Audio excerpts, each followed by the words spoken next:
Please silence your cell phones. Please provide your name and media affiliation each time you ask a question during the news conference. Recording this press conference video on cell phones is prohibited.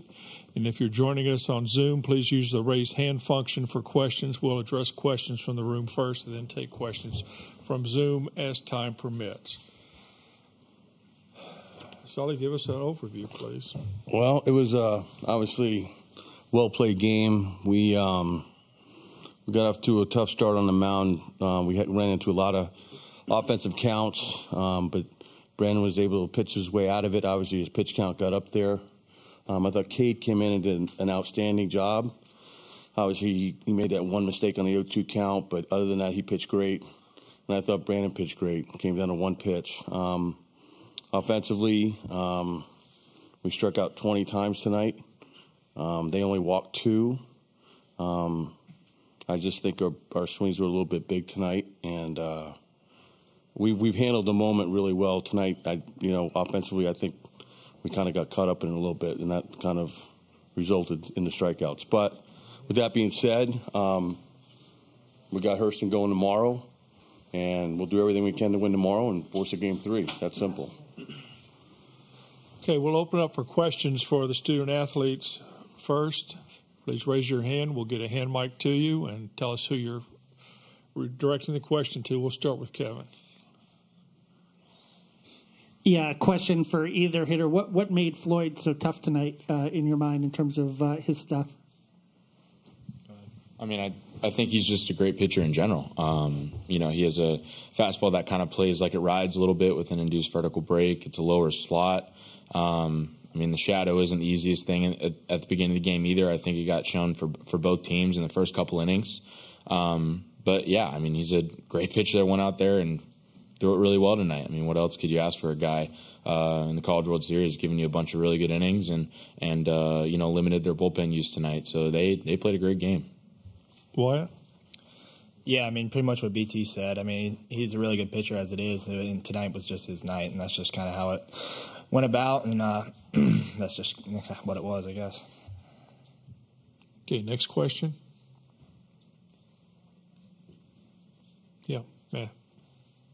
Matthew Raines, White and Blue Review, BT. I saw you shaking your head when Sully was going through the walk-to-strikeout ratio. What did you feel like was so frustrating about the at-bats tonight? Aside from Floyd, I guess. Sorry. Yeah, everybody just didn't have their night. Your best players have to play the best when it matters the most to win games and like this. It's one pitch that completely changes the game, obviously.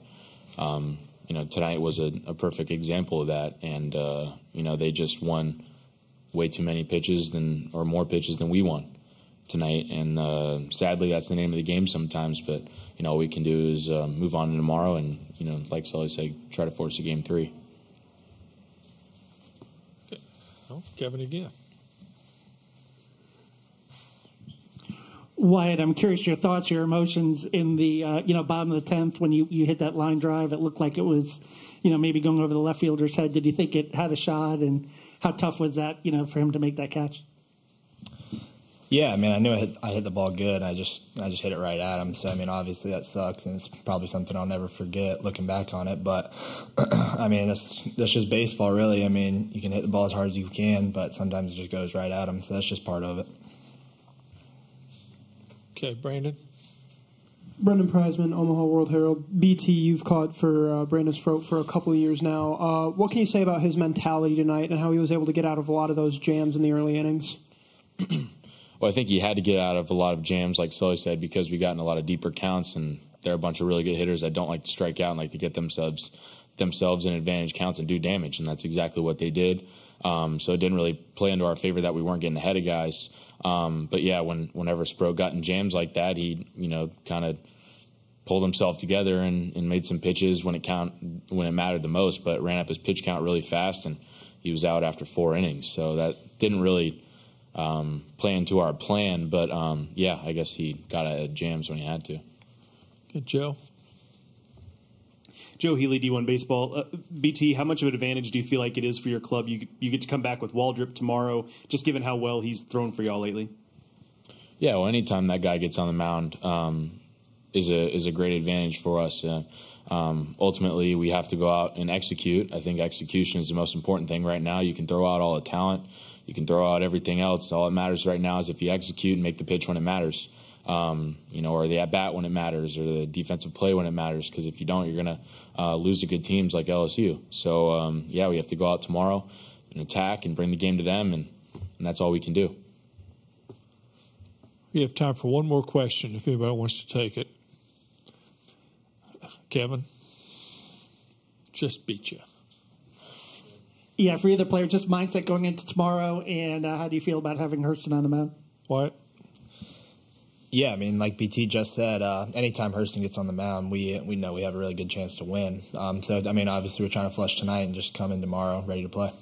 BT? Can't dwell on tonight. I mean, it's in the past. We've been in this position before where our back was up against the wall and we're taking punches and we got to throw some back. So it's a matter of us going out there and attacking and playing our best baseball. And if we don't, then, that's just how it rolls. But we're going to do everything in our power to play our best baseball tomorrow and force a Game 3 on Monday. Okay. Guys, thank you. Yeah, thank you. See you tomorrow.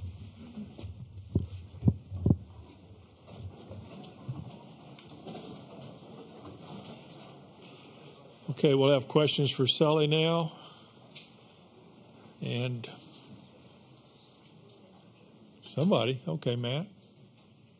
Michael Farrar with Berg Sports Network. Coach, BT just mentioned, can't dwell on the moment. For a guy to say something like that for a leader, how confident are you and your senior leaders to flush and move on? Yeah, I think it's hard right now, Once they get back to the hotel, take a shower, get something to eat. But we will have them ready to play tomorrow. And this team has shown fight the entire year. We've had a situation in the regionals. We had to win 3 in a row, and we're able to do that. We're going to need some other guys to step up in the pen, but we certainly feel confident that they will. We've got a bunch of guys that have not even stepped on the mound yet, but they'll be ready to play tomorrow. Okay, Matt. There wasn't much contact made, even just to stay alive in counts against Ty tonight. What did you see in the type of at-bats that you guys had against him? Well, I think it's a combination of things. We had a game plan coming in, and, he threw good. I mean, it's really that simple. But from our standpoint, when you look back, there were some swings with 2 strikes that were maybe a little bit too big, swings that we hadn't taken in the past. Or in a while, but I thought we took some fastballs on the outer half of the plate early in the count to get us behind the count. He threw just enough breaking balls to keep us off his fastball, and we chased a bunch of up fastballs, and he pitched really good. But like in games like this, it comes down to 1 at bat, 1 pitch, and I'm looking at they walked 2 guys in 11 innings. We walked 8, and it's part of it. It wasn't our best night, but we played 11 innings and lost by a pitch on a 1-0 count. And, we didn't play our best baseball, but the message tomorrow is, we got nothing to lose at this point. We're in the College World Series and playing in the finals. We lost by a run. Everybody's disappointed, but we can't let this leak into tomorrow. Okay, Kevin. Coach, I'm curious about your thoughts about the bullpen tonight pitching you in extra innings. I mean, they had to go 7. Just your thoughts on maybe some of the performances, and then bringing Cade back out to start the 8th. You were just looking for another inning from him. Yeah, I mean, he was throwing the ball good. I mean, it's 1 pitch. I mean, when you strike out 5 over 3 1/3, walk nobody, it's 1 pitch on 0-2 count. That just no one feels worse than he does. But it's our job to make sure he's focused tomorrow. I mean, that's part of the game.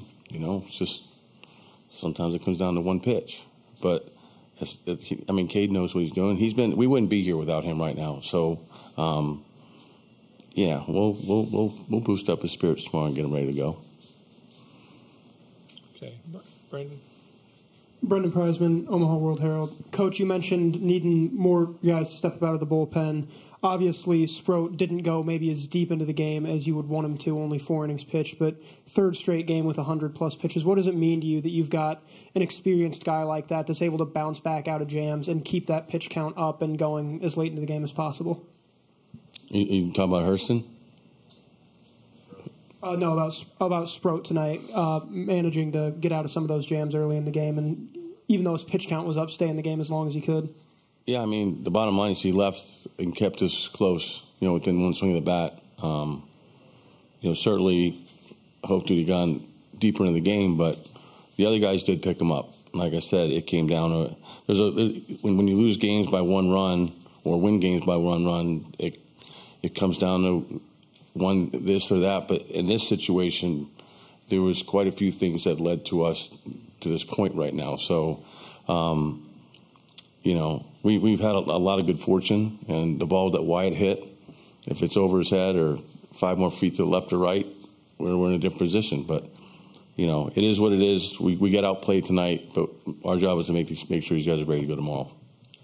Okay, we have time for one last question. And if not, we'll see you tomorrow. Okay, thanks. Thanks. You got it. See you tomorrow. Thanks, buddy.